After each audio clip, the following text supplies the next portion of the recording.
salty ocean, off where the waves roll free. The sparkling water rises, then crashes to the sea. Out amongst the breakers, you'll have no need to fear. It's true, it's the blue frontier.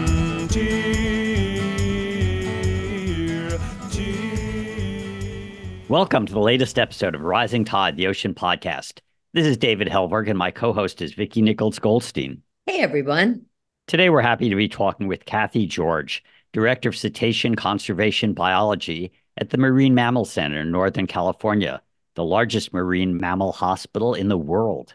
There, she oversees research, data collection, and also response to ship strikes and large whale entanglements in fishing gear. In fact, Kathi is kind of a whale wrangler.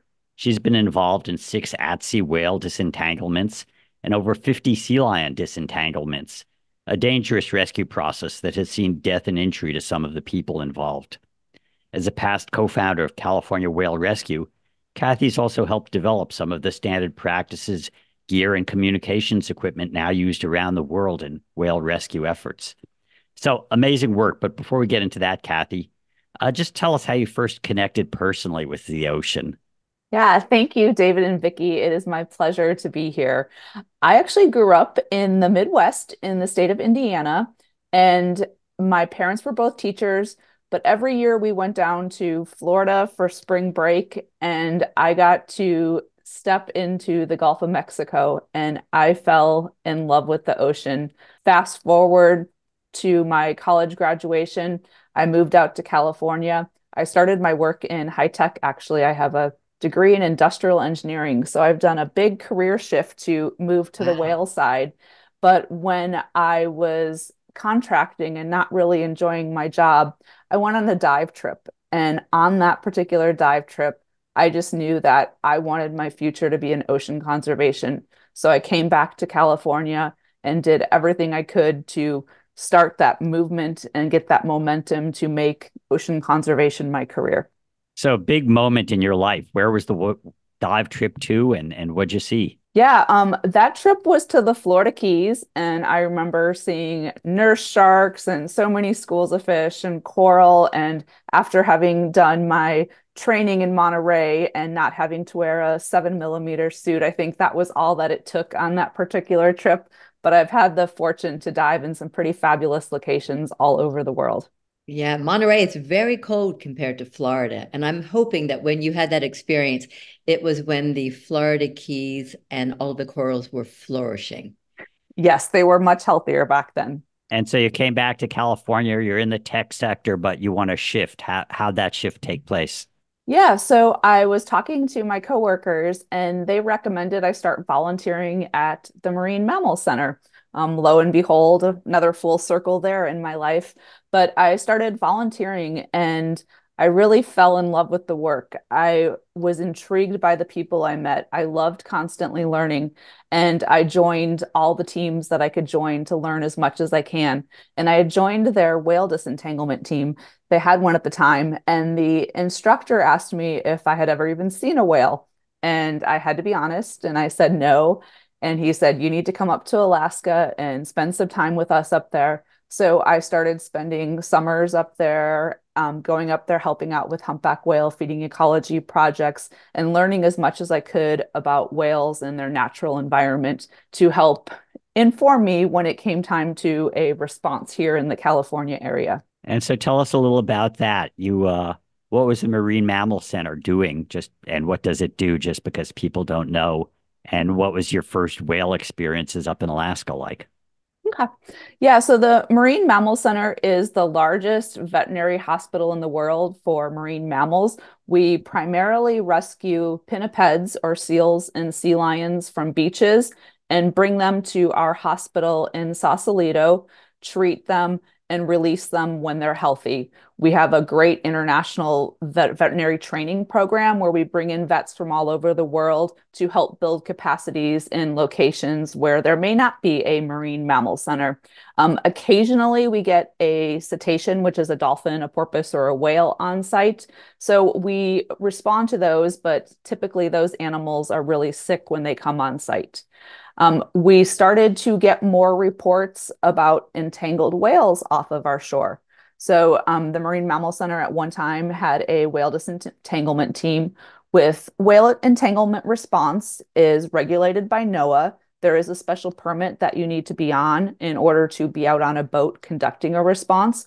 So we work with NOAA and we use the same techniques throughout the entire country and throughout the world with the Global Whale Entanglement Response Network. So my role with the Marine Mammal Center initially was focused on entangled sea lions and seals, which is what we saw most frequently. So we would go out there, rescue the animals, bring them to shore or bring them up to the hospital, remove the disentanglement, release them, and then share that information with NOAA and others so we know what is causing the entanglement. I took that. Sorry, go ahead, Vic. Oh, I just want to go back because people Yeah. are probably wondering what this entanglement is. And I'm assuming it's crab lines, it's fishing lines, but maybe you can elaborate a little bit more on those threats. Yeah. So the entanglements that we see mostly with seals and sea lions relate to monofilament line, net, gill net, we packing straps, anything that has a loop. We've even seen a toilet seat on an elephant seal before that had its head stuck through it that it could not come off. So anything with a loop, and unfortunately, as a society, we've gotten so good at building things and making things cheaper and last longer that this is just an ever-growing problem. On the whale front, we see a different type of entanglement than we do with the pinnipeds. With the sea lions and seals, it may be ocean trash that they're getting in or derelict kind of recreational gear that is thrown or discarded or lost in the ocean. But with whales, we mostly see fishing gear here in California. So I'm going to speak specifically to California. We see a lot of trap gear, which is what they use to fish crab, shrimp, kind of bottom fish. And what that is, there's a pot that sits on the bottom of the seafloor with a vertical line that goes to the surface and one or more buoys at the surface to locate that pot. So we have vertical lines in the surface plus lines floating on top of the surface. So let's get back to your personal engagement. What year did you go up to Alaska with the Marine Mammal Commission? When did you see your first whales, and Yeah. how did that lead to your active engagement with this whale entanglement issue?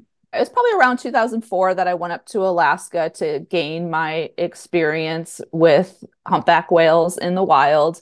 And while I was up there, I had the opportunity to respond to an entangled whale. What it involves entangled whale response, you're always in a boat, you're never in the water. So up in Alaska, we traversed through Chatham Strait, many hours to get to Frederick Sound to search for this whale. So most whales are free swimming. You locate the whale, and what you want to do is attach flotation onto the whale, which will help slow it down and keep it up at the surface. It's really hard to find an entangled whale.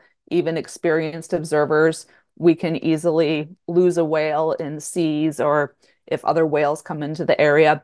So we were not able to successfully disentangle that particular whale, but I was able to gain the experience of working with more experienced individuals. So when I came back to California, I had this experience, and at the time, there were not a lot of responders out here on the West Coast. What about these whales in Alaska, were the first ones you'd seen? What was your impression? I mean, this is like your first encounter. My experience in Alaska was mind-blowing. I remember we flew into Tenakee Springs, which is a small little city on Chichagof Island in Southeast Alaska, and we landed on the float plane. I dropped my bags on the boat that we were going to be on and immediately jumped onto a small boat to go join the rest of the team that was with bubble netting humpback whales. And within 30 seconds of being on the boat, a pod of orca went past us. We motored another 10 minutes and had 15 to 20 humpback whales bubble netting all around us. And it was completely mind-blowing. There were bears on shore, eagles flying overhead. It was one of the most powerful experiences. It was fantastic. So tell us about, you came back from Alaska, you now had some whale experience, and we got a lot of whales off California. So how'd you get to end up co-founding the California Whale Rescue, and what was that about? Yeah, so I had the fortunate opportunity to work with a number of people that were getting involved in whale entanglement response out here. We had everyone from individuals to organizations to folks that worked for the federal government or veterinarians. And the process of disentangling a whale, it requires a lot of people. So you have limited people that are in a small boat that are doing the disentanglement work. You also need to have photographers and videographers to help document the scene and the situation. We need someone for safety and communications with folks on shore so everyone knows that we're okay. So there's a lot of different people that are involved in this, and it's a large geography, even here in California. You could be driving anywhere. I've responded from Santa Barbara up to Eureka, which is over 600 miles of coastline. So what we found is that because the work is volunteer driven, there's not a kind of main organization. NOAA gives permission to respond, but they don't have any paid staff members as part of the response network that are available to respond at all times. So there were inconsistencies with kind of how things were being done, or communications not happening as well as they could, or recognition going to some groups and not other groups. And having spent some time in the business world before and kind of outside of this industry, I wanted to take that skill set and bring it here and help put some organization and structure in place and some process in place so that way everybody was getting equal and fair recognition for their hard work, because it requires a team. There's not one person that could do this work. So myself and three other people started California Whale Rescue. We worked with NOAA, like, what is important to you? How can we help you? What information do you need from network? How can we track trainings that people are doing? And just kind of looked for gaps that were existing and put them into place. And I was very fortunate in 2019 that the Marine Mammal Center acquired California Whale Rescue and brought me on as an employee. So that's my full circle back to the Marine Mammal Center. And what happens when we get a report of an entanglement? Sometimes they come from fishermen. A lot of times we get them from whale watching groups, but we get a call that there's an entangled whale. The one thing that could be done that would help with us achieving our success is if somebody could stand by the whale and keep an eye on it until a trained team gets on the water. So we have equipment and boats and people stationed along the coast. And we start calling people up. Okay, we have an entangled whale. Can you get out there and respond? Who's on your boat? And ideally, we get multiple boats on scene with at least 3 people in what we'll call the primary boat, which is the boat that approaches the whale, and another boat for safety. So we see the entangled whale. We motor up slowly, kind of behind the whale or to the side of the whale. And we may put up a drone if we have a drone and get video of what the scene looks like. Can we see where the entanglement is on the whale? How much gear is in the water behind the whale? Because we don't want to become part of the entanglement itself. So when it's safe to do so, we'll approach the whale and we have specialized tools. So we have long poles that are in 6-foot sections that we could actually snap together. So if we needed to reach 30 feet up to a blowhole from behind the whale, we can. But we'll grab the gear or look for a loop on it if it's a short line close to the whale. And we'll attach extra line and a polyball, so a big kind of red round ball that you may use kind of to protect your boat against a dock. And we'll attach that to the entanglement on the whale. So it puts a little bit of extra line in the water and keeps us a safer distance. And what we'll do then is grab that line, we'll lift our engine out of the water, so we're in a small boat, and we'll walk hand over hand and kind of pull ourselves as close. This is the whale's tail, the little notch between the fluke blades. We'll try and put the nose of our boat as close to that area as possible. And we bend the line over the bow of our boat, and You could, David could. I've been able to hold a whale for hours at a time if you use physics appropriately and kind of use that pressure point. And we'll hold on to the whale, and they call that a Nantucket sleigh ride because the whales are typically swimming Yeah. in the water. And this is whaling. This is what the whalers did to slow the whales down in the past. We're using same techniques. So we're behind the whale, holding on to the entanglement that's coming off the whale. The first thing we want to do is get photos and videos of the entanglement. So we'll use those same poles, put a GoPro at the end, kind of over, under, around the whale, and capture all that footage. We'll let go of the line, kind of the whale will keep swimming, we'll drift behind, put our engine back down, go to another boat, review the footage because we don't want to go out there and just start cutting lines because it may constrict a wrap on another part of the body. So we want to analyze the entanglement. And sometimes we'll even have like a plastic whale on the boat that we could wrap up and like make some cuts and see what happens to make sure we get all the gear off because we may only have one chance to make this cut. So we'll make our plan, get back on the boat, do the same technique, approach the whale, grab the line, engine out of the water, walk up, get as close to the whale as possible. And then we have special tools that we could use that are curved. The knives are curved, so if we touch the whale, it won't cause any additional damage. It won't cut the whale, but the blade inside is really sharp. And lines under tension cut really easily. So position the knife underneath the line, it cuts it. We retrieve all the gear that came off of the whale, go to shore, and then we'll do a forensic analysis of the gear because saving the whale is great, but understanding the problem and understanding what's causing it is absolutely critical because that's what's going to inform the prevention. So then we'll. How long would this process take approximately? Because it sounds very detailed with lots of boats and people. Yeah, it is. It could take anywhere from 4 hours. We've had responses that have gone up to a month because we have satellite tags that are integrated into a buoy that we could attach to the entanglement on the whale if we can't complete the disentanglement that same day. Weather shifts or it's getting dark outside and we need to leave, we could put a satellite tag on the whale and we could monitor where the whale is. So we've been able to respond at future dates, but the whale has to be within range of a vessel and conditions. So that key boat, that boat that's basically parked between the whale's tail, I assume that's like a rigid hull inflatable, a Zodiac type raft. And have you been on those? And have you been there when a whale's actually cut free? Yes, I have. So we have a rigid hull, but most of our boats that we use are soft bottom inflatables.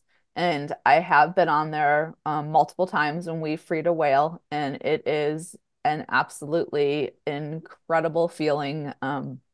Yeah, it's you just saved the life of this amazing animal. So it's quite powerful. And the one experience that really stands out to me is we were working on a entangled humpback whale in the Monterey area, and it was recently entangled, and we could tell that because of the injuries on the whale, and also it was very active. It had been every time we grabbed a hold of that line coming off the whale, it started swimming in circles. So like our boat was going in circles around it.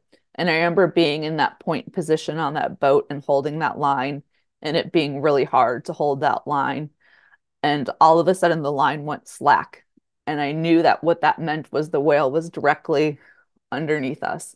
And I think what happened, and it never once touched the boat. I think kind of what happened is it wanted to see what was happening and kind of slowed down and took a look and then kind of moved back out. But we eventually freed that whale. And yeah, it's a joy. I mean, part of the reason I love this work is the people that I get to work with and to have a shared success. So in 2017, Joel Howlett, who is a lobsterman and whale rescue volunteer up in Canada, actually created an endangered right whale, but then as it was diving, its tail hit him. He was killed. After that, NOAA kind of banned whale rescue in the U.S. for a time. So it's clearly a risky activity, but very necessary. How have things changed in terms of the procedures and efforts to protect personnel, and then maybe we can talk about what's happening in general with whales at risk. Yeah, that was an incredibly tragic event when Joe was killed, and it did put a pause on all whale rescue work in our country in Canada. And our focus has always been human safety is number one priority, and it should be that way and continues to be that way. We had a situation in California where we had a humpback whale that had been anchored in multiple entanglements up in the Crescent City area shortly after that happened and during the time period when NOAA said we would not be responding.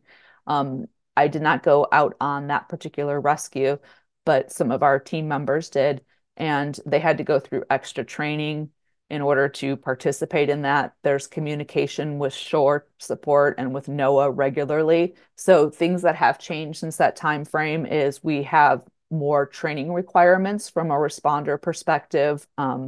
We're always evaluating our equipment to see where we can improve it safety wise and making sure that we're permitted people are the only ones doing this work. You have a lot of, I mean, we have a lot of whales, different sizes, but there are baleen whales, there are toothed whales. Do you have different techniques to work with the different types of whales? And then, of course, you even have the East Coast whales and the West Coast whales. Um, Tell us a little bit more about technique, how you differentiate your approach, and maybe there isn't a difference. Yeah, no, there's definitely a difference. I've participated in gray whale and humpback whale disentanglements, and those ones weren't too different technique wise. Each individual response is different, but we have had orca entanglements. And for example, with orcas, you don't want to be holding on to the orca, like the entanglement coming off the whale while the whale is swimming. They're much more sensitive in that way. So, kind of minimizing the contact you have where the whale may be pulling you or pulling gear that you've put on the whale to slow it down. So there's definitely different techniques. And fortunately, we have not had any right whale entanglements in the Pacific.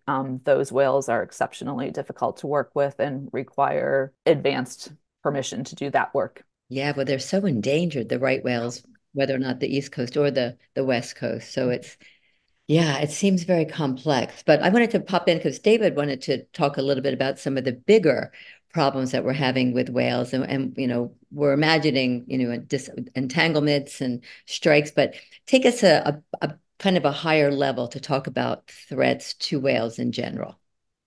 Yeah, so the top two human impacts on whales are entanglement and vessel strike.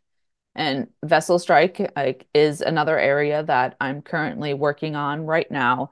And I do want to say, both from the entanglement and the vessel strike side, that industry partners are absolutely critical to helping reduce the risks in finding solutions. I work very closely with the fishermen on the entanglement side, and they don't want to entangle whales. And on the shipping side, I'm working with the maritime industry to find ways that we could reduce those risks together.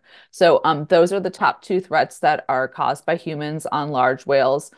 Climate is also another threat. Our climate is changing, and where whales are going, where their prey is located, how long they're staying in certain areas is putting them in locations that they haven't been before. And when the food is there, it can overlap with human use of the oceans.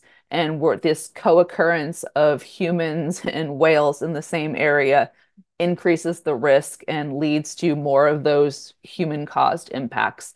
And we're seeing less prey in certain areas, like with gray whales in the Arctic. They've lost 40% of their population over the last 2 years because the prey is not as abundant as it was up in the Arctic due to climate change. Wow, 40%. And what is their primary food up in that region? They like the shrimp. Small And crustaceans is what they like. and with the warming ocean, as you say, prey is migrating, so their migrations for the whales is taking longer. The starvation, but there's many changes off of California in terms of whales. We've seen the decline of gray whales, but also a lot more blue whales, the largest animal to ever exist on the planet. And in recent months, there's been a whole couple of pods of orcas, of killer whales off Southern California. So what's the reports you're getting? What's our whale status in California these days? Yeah, our whales are improving. We're seeing growth in humpback whale populations. Blue whale is stable to growing, so it's really exciting. And we're seeing these transient populations come in that we haven't seen previously. So there's a lot of hope out there, and there's a lot of excitement. But it's also just a cautionary tale because there's more people, and climate change is increasing the co-occurrences of whales and threats to them. And people recently, because the orcas in Southern California are getting more videos of orcas preying on dolphins and going after gray whale calves. And so we're seeing that even the whales are not all peaceful hippie creatures. Yeah, no, we just launched Whale Safe San Francisco, and there's a similar system in Santa Barbara that if you go to whalesafe.com, they have a real-time acoustic buoy that listens for bluefin and humpback whales, and it can tell you what whales have been present during the past 24 hours. So really a nice, unique way to be able to know what whales are here. What kind of guidance would you give young professionals who are really interested in this topic? I would say listen and learn. That would be the most important thing. I think that that has been always been my mantra when I'm coming into the conversations. Sit and hear as many diverse viewpoints as possible. Have conversations offline, attend meetings, listen to what's going on out there, look at the science, but really listen to each other. And if I'm a young person wanting to be a whale wrangler, I can come to the Marine Mammal Center and find you there. Yes, you can. We have a lot of volunteer opportunities at the Marine Mammal Center. We don't have any right now on the whale side, but we hope to in the future. But volunteering is a fantastic way to get involved and learn, and most importantly, connect you to people that you may need help with in the future. And lots of seals and sea lions that need rescuing and end up there at your center. Yes. Yeah, we're open to the public. You could come and visit us you can look at marinemammalcenter.org. I'd like to thank you so much, Kathi, for your dedication to protecting marine mammals and all of your hard work. And thank you so much for joining us on the Rising Tide Ocean Podcast. Thank you for having me. It was a pleasure being here today.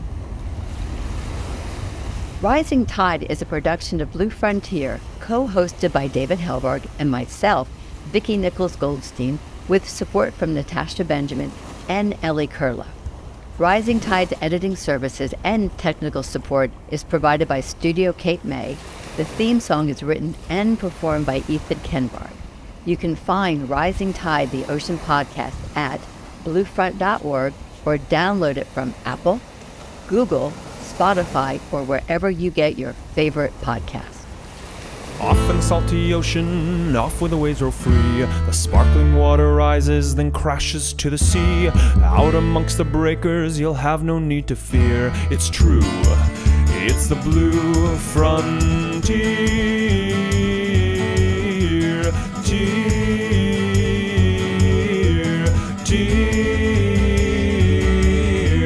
Off in the salty ocean, off to the blue frontier. Sparky, come here, buddy. Sparky! There you are. Good boy, Sparky.